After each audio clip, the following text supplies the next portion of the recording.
उल्हासनगर शहर. उल्हासनगर शहर अनेक वर्षांपासून जर आपण पाहिलं तर बदलत्या स्वरूपात आपल्याला पाहायला मिळतंय. उल्हासनगरची लोकसंख्या, विकास यामध्ये सर्वात महत्वाचं नाव येतं ते म्हणजे कलानी कुटुंबियांचं. तर 80% समाजकारण आणि 20% राजकारण या अनुषंगाने कलानी कुटुंब नेहमीच आपल्याला समाजकारण तसेच राजकारणात अग्रेसर पाहायला मिळतं. आज आपण एका अशाच व्यक्तीशी दिलखुलास गप्पा करणार आहोत ज्यांचं योगदान या उल्हासनगर शहराला अतिशय महत्वाचं आहे. आणि राजकारणामधला महत्वाचा चेहरा म्हणजे सर्वांचे लाडके ओमी कलानी यांच्याशी आज अपन दिलखुलास गप्पांमध्ये चर्चा करना आहोत. सर, स्वागत है आपका ठड़क वार्ता में.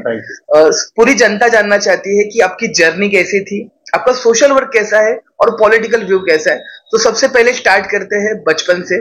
कैसा था बचपन और क्या कहना चाहोगे दर्शकों के लिए? बचपन मेरा जो पूरा एजुकेशन है बोर्डिंग स्कूल में हुआ है, न्यू एरा स्कूल पंचगनी में. कॉलेज मैंने CHM कॉलेज से पास किया है.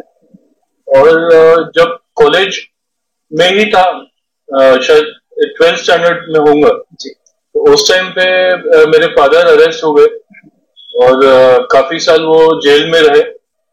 उनके पीछे जो भी उनके कोर्ट केसेस और जो बाकी का जो काम था वो पूरा मुझे देखना पड़ा. तभी मेरी मम्मी एक्टिव थी पॉलिटिकली. फिर 2001 में जैसे वो छूट कर आए और 2001 के बाद कभी ऐसा सोचा नहीं था कि भाई मुझे राजनीति में कभी आने की जरूरत पड़ेगी. मैं प्योरली बिजनेस में हुआ करता था. 2013 में जब उनको कन्विक्शन हुआ और जब वो वापस से अरेस्ट हुए तो उस टाइम पे एक मतलब सडन ये स्टेप था कि मुझे बोला गया कि भाई कि कल से तुमको पूरी राजनीति देखनी है. तो जो कि मैंने कभी सोचा नहीं था और मुझे ऐसा लगता था कि कभी मेरे लाइफ में कभी राजनीति में नहीं आ पाऊंगा. लेकिन सिंस मेरे फादर को मैं बचपन से देखता रहा हूँ, उनकी मैं नीतियां देखता रहा हूँ, जो सोशल काम वो करते रहे लोगों के लिए, तो मेरे लिए वो सब कोई ऐसी नई बात नहीं थी. तभी मैं इजीली आ सका राजनीति. सर, बचपन की कोई ऐसी याद स्कूल में जब आपने कोई लीडरशिप की हो या कोई ऐसा मोमेंट हो याद जो आता है? बचपन में नहीं, कॉलेज में मुझे याद है कि NSUI national student union of India, जो कि कांग्रेस पार्टी का एक विंग हुआ करता था, तो उस टाइम पे मैंने वो NSUI का फॉर्म भरा था और मैं उसका प्रेसिडेंट चुनकर आया था CHM कॉलेज में. बस एक वही पॉलिटिकली जो है वो मुझे याद है. जी. सर, जैसे कि आपने बताया कि डैडी के अरेस्ट के बाद एक ऐसा मोमेंट आया आपके पास कि जहां पे आप स्टक हुए रहेंगे, वहां पे बहुत सारी चुनौतियां थी, तो वो चीज आपने पॉजिटिवली काफी कैसे ली और वो चीज के लिए क्या बताना चाहोगे? देखिए, मेरा सोच ऐसा है कि देखो, जो होना है वो हो चुका है. जी. हमारे पास ऑप्शन दो ही होते हैं लाइफ में, कि एक होता है कि जो हो गया है उस पर रोते रहो और हमेशा ये बोलते रहो काश ये नहीं होता, काश वो नहीं होता. और एक होता है कि जो हो गया वो फेस करेंगे, अभी आगे का सोचो. बिल्कुल. तो मेरी जो सोच है वो आगे की सोच है. और जो भी चीज जो पास्ट हो चुका है उसको हम चाह के भी वापस नहीं कर सकते हैं. तो मैं जो भी लोग ये चैनल देख रहे हैं या मेरा ये इंटरव्यू देख रहे हैं, मैं उन्हें भी ये बोलना चाहूंगा कि लाइफ में दो ही ऑप्शन है. एक है कि रोते रहो पास्ट के काश ये नहीं होता, काश वो नहीं होता. एक है कि आप आगे बढ़ो ये सोच के कि भाई जो हो चुका है वो हो चुका है, अभी आगे का सोचो. बिल्कुल, काफी बड़ी चीज कही सर आपने कि ये यूथ के लिए काफी मोटिवेशनल रहेगा कि जो मोमेंट है उसे न सोचते हुए एक पॉजिटिव वे से अगर हम चलेंगे तो बेशक जो यश है हमें मिल जाएगा. डेब्यू कितना मुश्किल था पॉलिटिक्स में, क्योंकि आप पापा को तो देख के आ रहे थे बट सडनली आपको वो जगह पे खड़े रहना था. पापा का नाम था काफी, तो उनके नाम के साथ कोई भी खिलवाड़ ना हो, इसकी भी आपने काफी अच्छे से अपनी सब प्लानिंग करी. तो ये कितना चैलेंजिंग था? मैंने पॉलिटिकली तो बहुत सारे चैलेंजेस फेस किए हैं. और एक जब पापा अरेस्ट हुए तो मेरी ये सोच थी कि एज अ सन, एक बेटा होने के नाते जो भी मेरी जवाबदारी है कि आज वो जो इंफ्रास्ट्रक्चर और जो संगठन छोड़ के गए हैं, तो जब भी वो बाहर आते हैं तो एटलीस्ट उससे कम नहीं होना चाहिए, एटलीस्ट उससे थोड़ा बहुत बढ़ के होना चाहिए. और जो मैंने किया उनके पीछे. बिल्कुल. सर, ऐसे कहा जाता है कि हर सक्सेसफुली मैन के पीछे उसकी वाइफ का या एक वुमन का हाथ होता है. आपके साथ भी ऐसा हुआ है? मैम पंचम मैम रहेंगी या ज्योति मैम रहेंगी, उनका सपोर्ट आपको हमेशा रहा, तो उनके बारे में क्या कहना चाहोगे सर? देखिए, मम्मी जो थी उनको बहुत एक्चुअली उनकी भी मजबूरी थी। पापा के 1992 में अरेस्ट होने के बाद मम्मी मेयर बनी, उनकी वो मजबूरी में पॉलिटिक्स में आना पड़ा उनको। बट आने के बाद जो जो उन्होंने जो सोशल सर्विसेज जो किए हैं हमारे शहर के प्रति, या जब भी वो एमएलए बनकर आए तो जो हाउस में आवाज उठाना, और मुझे नहीं लगता है कि भाई महाराष्ट्र में कोई और ऐसा आमदार होगा जो इतना चीख चीख के अपने शहर के प्रति आवाज उठाए। उन्होंने बहुत अच्छी मेहनत की। मेरी वाइफ कॉर्पोरेटर रह चुकी है, कॉर्पोरेटर के साथ साथ उन्हें एक मेयर बनने का सौभाग्य मिला, और एज अ मेयर सिर्फ 1.25 साल का टर्म मिला, और हमने कोशिश किया कि जो भी हम बेस्ट शहर के लिए कर पाए वो हमने किया है उनके एज अ मेयर होते हुए। सर, उल्लासनगर शहर को एक क्यूट कपल मिला है आपके रूप से और पंचम मैम के रूप से, तो ये केमिस्ट्री कैसी थी और कितना सपोर्ट रहता है? क्योंकि हम देखते हैं कि आप पॉलिटिकल हो या सोशल वर्क में एक्टिव रहते हो, तो उस वक्त उनका कितना सपोर्ट रहता है घर में और आपको पर्सनली भी? देखिए, हमारा जो बॉन्डिंग है वो बहुत स्ट्रांग है, और मेरे लाइफ में मैंने उतार चढ़ाव बहुत देखे हैं। और बचपन से शायद 92 में जब पापा पहली बार अरेस्ट हुए थे तब मैं कुछ 16 साल का हूँ मेरे ख्याल से। तो 16 साल की उम्र से ही मैंने आज तक स्ट्रगल देखा है, और जब से मेरी शादी हुई है तब से मेरी वाइफ मेरे वो स्ट्रगलिंग पीरियड में हमेशा खड़ी रही। आज हम एक बेटर पोजीशन पे, वो जस्ट एक मेरी वाइफ का, मेरी मम्मी का और हम और मेरा पापा के पीछे हम तीनों का जो एक बॉन्डिंग रहा वो बहुत एक स्ट्रॉन्ग बॉन्डिंग रहा, और ये हमेशा रहेगा बॉन्डिंग। बिल्कुल। सर, फिलहाल लोकसभा चुनाव का माहौल चल रहा है, और अगर देखा जाए तो कल्याण लोकसभा से श्रीकांत शिंदे जो है, आपने उनको पाठिंबा दिखाया है, तो क्या कहना चाहोगे? किस प्रकार का कैंडिडेट हमने चुनना चाहिए? लोगों को क्या कहना चाहिए? देखिए, ठीक है, ये तो मतलब मैंने जो बोला है कि ये दोस्ती का गठबंधन है, वो एक ठीक है साइड में रखते हैं। इवन अदरवाइज आप अगर देखेंगे तो ऑप्शन क्या है लोगों के पास? हमारे पास ऑलरेडी एक इतना स्ट्रॉन्ग और डैशिंग मेंबर ऑफ पार्लियामेंट है, और आप आमतौर से देखेंगे तो कभी भी खासदार बाकी सब जगहों पे कभी भी अपने शहर में आप देख नहीं पाएंगे अपने खासदार को। लेकिन ये एक इकलौते ऐसे खासदार हैं जो मतलब हफ्ते में 2 या 3 दिन तो उल्लासनगर में पक्का मिलेंगे, और एक आम से आम कार्यकर्ता को भी वो मतलब उनके साथ बैठते हैं, उनको जो भी समस्या है वो सुनते हैं। तो एक ऐसा खासदार हमको मिल रहा है, ये हमारे लिए एक बहुत बड़ी अपॉर्चुनिटी। बिल्कुल। सर, कोविड के समय की बात करते हैं, जब पूरी दुनिया घर पे थी, तब आपकी टीम ओमी कलानी जो है वो पूरी घर, मतलब जो जहां पे लोगों को जरूरतमंद लोग हैं उनके लिए सर्विस देते हुए हमें प्रोवाइड नजर आ रही थी। तो कोविड के समय में क्या कहना चाहोगे? क्योंकि उल्लासनगर जैसा बड़ा शहर जो 24 घंटे एक्टिव रहता था, लेकिन कोविड की वजह से पूरे लोग घर में बैठे थे, एक वक्त की रोटी का भी उनका गुजरान मुश्किल हो रहा था। ऐसे वक्त में आपकी टीम जो है लोगों को रस्तों में जाके फूड प्रोवाइड कर रही थी, या फिर बहुत सारे इमरजेंसी केसेस में उन्होंने सपोर्ट करा। उसके बारे में क्या कहना चाहोगे? कितना मुश्किल था वो दौर? देखिए, वो एक ह्यूमैनिटी बोलिए कि एक इंसान को काम आता है। हम लोगों ने खुद के या हमारे जो टीम मेंबर्स, एक्चुअली ये पूरा जो श्रेय है वो जो मेरे साथ जो उस टाइम पे मेरे साथी थे, जिन लोगों ने काम किया है पूरे कोविड के दौरान, उन्होंने ठीक है हम कर ही रहे थे, लेकिन हमारा साथ देने के लिए जो लोग बिना अपनी जान की परवाह किए जो लोग रास्ते पे उतरे, जगह जगह पे जाके खाना प्रोवाइड करना, मेडिकल इमरजेंसीज प्रोवाइड करना, हॉस्पिटल्स में उनको एडमिट करवाना, और सैनिटाइजर उस टाइम पे बहुत शॉर्टेज चल रहा था। मुझे याद है कि हम लोग यहीं पे मेरे ऑफिस के बाहर ही पूरा टीम बैठ के खुद सैनिटाइजर बनाते थे, खुद पंप्स मंगाए थे हमने, और एक एक वार्ड के लिए एक आदमी रख दिया था, जो घर सैनिटाइजर का हमने नारा दिया था उस वक्त। तो जितना हम कर सके एज अ ह्यूमन बीइंग हमने किया है, और वो एक ह्यूमैनिटी ग्राउंड की वजह से किया है। कोई मतलब वो राजनीतिक बेनिफिट नहीं चाहिए हमको। ऐसे वक्त पे डर नहीं लगा कि आपकी भी फैमिली है, आप भी सस्पेंस हो सकते हैं उस सब चीजों से? तो ऐसा डर नहीं था कि मैं अगर घर से बाहर निकलता तो ये सब चीजें घर में भी हो सकती है? देखिए, मेरे फादर ने जो मुझे बचपन से एक ही चीज सिखाया है कि फैमिली बाद में है, पहले हमारे लिए हमारे लोग हैं जी। तो तभी पहले मैंने हमारे लोगों की परवाह की और फिर फैमिली की परवाह की। सर, शहर में कलानी जो ये नाम है वो एक नाम नहीं, एक ब्रांड बन चुका है। तो जब आपके नाम के आगे कलानी नाम लगता है तो क्या फीलिंग रहती है? क्योंकि आप तो एकदम नॉर्मल कैजुअली ही लाइफ जीते हो, बट ये जो नाम है वो ब्रांड बन चुका है, तो उसके बारे में क्या कहना चाहोगे कि जब आप लोगों में जाते हो, लोगों का जो प्यार मिलता है, उसके बारे में क्या लगता है? देखिए वो तो एक मैं धन्यवाद बोलूंगा हमारे सभी लोगों का जो लोग दिल से हमारे साथ जुड़े हुए हैं, जो लोग प्यार करते हैं हमारी फैमिली को जी।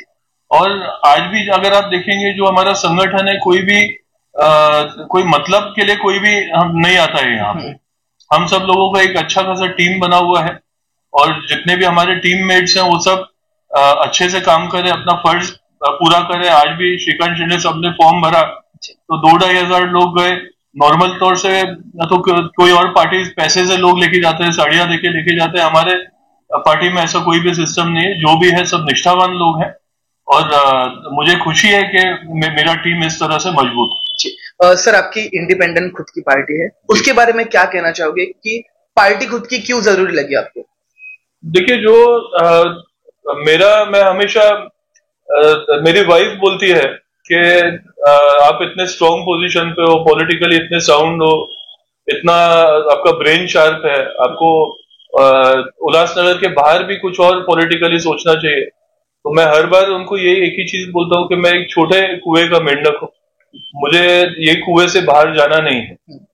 तो उल्लासनगर से बाहर मुझे जाना नहीं है। तभी मैंने ये सोचा कि यहाँ आप आज का सिचुएशन देख रहे हैं कि एनसीपी के 2 गुट हो गए हैं, शिवसेना के 2 गुट हो गए हैं, कोई कोई किधर है कोई किधर है, तो कुछ पता नहीं पड़ रहा है। ऐसी सिचुएशन में मैंने ये डिसाइड किया कि सिंस मुझे उल्लासनगर ही देखना है तो मैंने एक अपनी इंडिपेंडेंट पार्टी टीम ओमी कलानी नाम से पार्टी बनाई है। उसके 22 नगर सेवक है अभी एट प्रेजेंट और मैं खुद अध्यक्ष हूँ। जी। सर, राजनीति की बात करें उल्लासनगर की, क्या लगता है क्या सिचुएशन है उल्लासनगर की राजनीति में? कुछ दिनों पहले हमने देखा था गणपत शेर गायकवाड़ जो पुलिस स्टेशन में आके फायरिंग करते हैं। कितना सिक्योर लग रहा है कि पॉलिटिक्स लोगों पे भरोसा करते हैं, बट इस तरीके से घटना होना, किस प्रकार का, आप एक पॉलिटिकल हो, क्या लगता है आपको? देखिए ये नहीं होने वाली घटना है जो हुई है और उन्होंने भी किया जरूर, कोई ऐसा फ्रस्ट्रेशन होगा जो उनको ये कदम लेना पड़ा।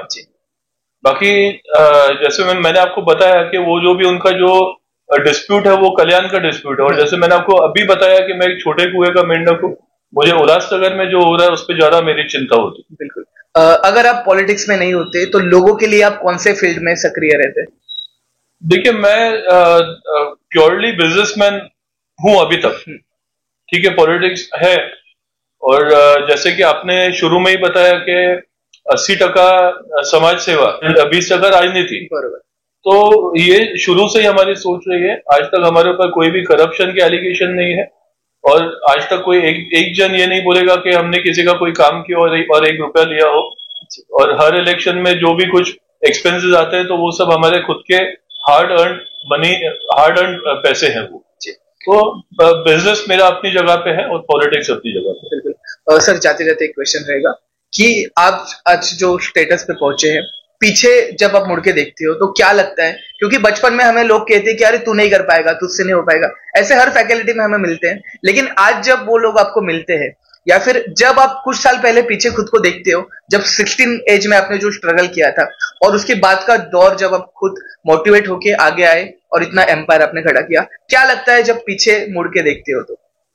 देखिए लोगों का काम है क्रिटिसाइज करना, अंडर एस्टिमेट करना।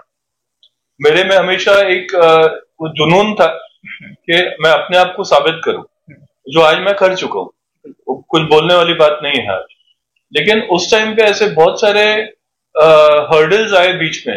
एक मैं एग्जांपल देना चाहूंगा, सिंस अभी आपने ये सवाल किया ही है तो एक पुरानी बात याद आ गई। जी जी। एक पंडित जी है, मैं नाम नहीं लूंगा, हमारे बड़े हैं वो। तो मेरे फादर बहुत उनके ऊपर डिपेंडेंट थे कि उनसे हर एक चीज एस्ट्रोलॉजी पूछते थे, ये कुंडली देखो, इनकी कुंडली देखो, उनकी कुंडली देखो। और मैं नहीं मानता हूँ इन चीजों में, मैं अपने कर्मा पे बिलीव करता हूँ कि अच्छा करो अच्छा पाओगे। बिल्कुल। तो मेरे फादर एक दिन मुझे वो पंडित जी के पास लेके गए और मेरी कुंडली दिखाई। तो पंडित जी से पूछा कि इनका पॉलिटिक्स में फ्यूचर कैसा रहेगा, तो उन्होंने बोला ऐसे 0। और फिर बोला बिजनेस में कैसा फ्यूचर रहेगा, फिर बोला 0। तो मुझे बहुत गुस्सा आया। तो मैंने बोला महाराज जी मैं फिर या तो नौकरी करूं वो चलेगा, तो बोला नहीं, पूजा कराना पड़ेगा तुम्हारा। तो ऐसा बोल के मुझे एक अंगूठी जबरदस्ती पहना दिया जो मैंने 1 घंटे में घर आके उतार दिया अंगूठी, बिकॉज मैं कर्मा पे बिलीव करता हूँ। वो पंडित जी ठीक है, बहुत सारे लोग मानते हैं, मैं उनकी श्रद्धा को वो नहीं ठेस नहीं पहुंचाना चाहता हूँ, मैं मेरा पर्सनल एक्सपीरियंस बता। ये बोलने के करीबन 6 महीने के अंदर ही मैं राजनीति में आ गया, नगर सेवक बन गया, 22 नगर सेवक चुना के लेकर आया, अपनी पॉलिटिकल पार्टी बनाई, आज एक स्ट्रॉन्ग पोजीशन रखते हैं। उसके बाद मैं जैसे ही नगर सेवक चुनकर आया, मैं पहला मिठाई वो पंडित जी के पास लेके गया कि आपने जो बोला था बिग जीरो, तो वो ठीक है, आपने जो बोला था कुंडली देख के बोला होगा जरूर, लेकिन अभी आप बिना कुंडली देखे, मैं आपके पैर पड़ता हूँ, मुझे आशीर्वाद करिए कि मैं पॉलिटिक्स में आगे बढ़ूं। तो एक ये मेरा एक्सपीरियंस रहा है कि लोग हमेशा माँ बाप अपने बच्चों को मौका नहीं देते हैं क्योंकि कोई तीसरा बोल रहा है ये कर नहीं पाएगा। तो मैं ऐसे माँ बाप को ये बोलना चाहूंगा कि अपने बच्चों को एक अपॉर्चुनिटी जरूर देना चाहिए, और बच्चों को ये बोलना चाहूंगा कि opportunity does not knock twice. किस्मत 2 बार दरवाजा नहीं खटखटाते, आपको जिस दिन अपॉर्चुनिटी मिलती है अपने आप को प्रूव कर लो। Thank you. अगर देखा जाए तो पंडित ने जो कहा था, वो आप वो जीरो हो जो किसी भी वर्ड के आगे लगोगे तो उसकी वैल्यू बढ़ाने वाले जीरो, शायद वो पंडित ने कहा होगा, और आपने वो साबित करके दिखाया कि हाथों की लकीरों पे बिलीव न करते हुए मेहनत करने वाले हाथों पे बिलीव रखो, आपको एक ना एक दिन सक्सेस जरूर, कर्मा पे जरूर जी, और कर्मा जो होते हैं वो जरूर हमें बैक मिलता ही है जो भी हम करते हैं। सर, जिस स्टेटस पे आप पहुंचे हो, इसका क्रेडिट आप किसको देना चाहोगे? ऑफकोर्स मेरे फादर को, उनका नाम, उनके नाम के बिना कुछ भी नहीं है, मुझे कोई ऐसा स्टार्ट नहीं मिल सकता था। ये कलानी सरनेम था, ठीक है, बहुत सारे उसके तकलीफें भी थी जो हमने फेस किए जब वो जेल में थे, लेकिन वो हम फेस कर चुके हैं ऑलरेडी। लेकिन तकलीफों से ज्यादा जो बेनिफिट है एक कलानी नाम का, कि हम पूरे वर्ल्ड में, मुझे याद है कि मैं एक बार मॉरिशस गया हुआ था, या इवन अभी भी मैं सिंगापुर गया था, तो वहां के जो सिंधी कम्युनिटी के लोगों को जब पता पड़ता है कि भाई कि पप्पू कलानी का बेटा आया है, तो उल्लासनगर मतलब कलानी नाम पहले पहले आता है, वो सुनकर मुझे खुशी होती है, और ये पूरा का पूरा क्रेडिट मेरे फादर को जाता है। सर, लाइफ में अगर सॉरी बोलने का मौका मिलता है तो आप किसको सॉरी बोलना चाहोगे? हमारी जनता को, कि अगर मुझसे कोई भी ऐसा चीज जो आपने एक्सपेक्ट किया हो और मैं नहीं पूरा कर पाऊं, तो उसको मैं सॉरी बोलना चाहूंगा कि इसके आगे मैं जरूर आपके एक्सपेक्टेशन पे खड़ा होता हूँ। और अगर थैंक यू कहने का मौका है तो किसे कहना चाहिए? तो भी जनता को, कि आज मैं जो भी पोजीशन पे हूँ आज उनके वजह से हूँ, उनके बिना मैं कुछ भी नहीं। सर, जो यूथ है, लास्ट क्वेश्चन रहेगा, उनको क्या कहना चाहोगे? क्योंकि आजकल स्पेशली उल्लासनगर के हम लोग यूथ देखते हैं कि इनको शो ऑफ में ज्यादा बिलीव है। अगर सोशल मीडिया पे देखें तो किसी का बर्थडे हो, कोई भाई हो, तो 20-25 लोग जम जाते हैं, फिर तलवार से केक कटिंग हो। तो ये हम क्या सोशली मैसेज देना चाहते हैं, कहाँ पे लेके जा रहे हैं हम यूथ को? देखिए, आज का जो यूथ का जो मैं सिचुएशन देख रहा हूँ, खासतौर से टीनेजर्स जी, तो मैं काफी देख रहा हूँ कि बहुत सारे बच्चे ड्रग एडिक्ट हो रहे हैं। मैं उन माँ बाप को एक समझाना चाहता हूँ कि अपने बच्चों के ऊपर प्रॉपर नजर रखना चाहिए उनको, और जो ये तलवार और ये सब केक कटिंग करना इस तरीके से, वो एक बिल्कुल गलत बात है। इनफैक्ट मैं लोगों को, सभी लोगों को ये मैसेज देना चाहूंगा कि कभी भी आपका बर्थडे हो या आपको किसी को गुलदस्ता देना हो, तो गुलदस्ता नहीं दे करके कुछ बुक्स दे या कुछ स्टेशनरी के सामान दे, जो कि मेरे बर्थडे पे मैं एवरी ईयर करता हूँ। हजारों में नोटबुक जमा होते हैं, बुके हम देते हैं, तो वो आज अच्छा दिखेगा, कल वही बाहर कचरे में पड़ा होगा। केक कट करेंगे, एक पीस दोनों एक दूसरे को खिला के बाकी पूरा केक फेंकना पड़ता है, तो उतना खर्चा नहीं करके कोई अच्छे कार्य में खर्चा करे। तर हे होते, जर आपण पाहिलं तर ओमी कलानी खरं तर अतिशय सविस्तररित्या त्यांनी आपला जीवन प्रवास जो आहे तो लोकांपर्यंत पोहोचवला।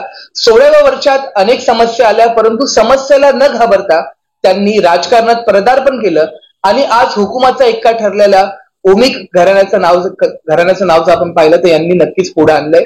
सर, बहुत बहुत धन्यवाद हमसे बात करने के लिए, इतनी जर्नी अपने लोगों तक पहुंचाई, और जरूर ये पॉजिटिव मैसेज लोगों तक जाएगा, और जो बदलापुर उल्लासनगर की यूथ है उनके लिए जरूर ये बेनिफिट होगा। मैं आपको थैंक यू बोलना चाहूंगा कि मेरा ये इंटरव्यू में काफी सारी चीजें जो मेरे दिल में थी, जो आपने आज उगलवाई है, तो वो लोगों तक पहुंचाने के लिए मैं आपको थैंक यू बोलना चाहूंगा। तर हे होते ओमी कलानी. खरं तर अतिशय साधी राहणी आणि उच्च विचारसरणी याचं जिवंत उदाहरण म्हणजे ओमी कलानी.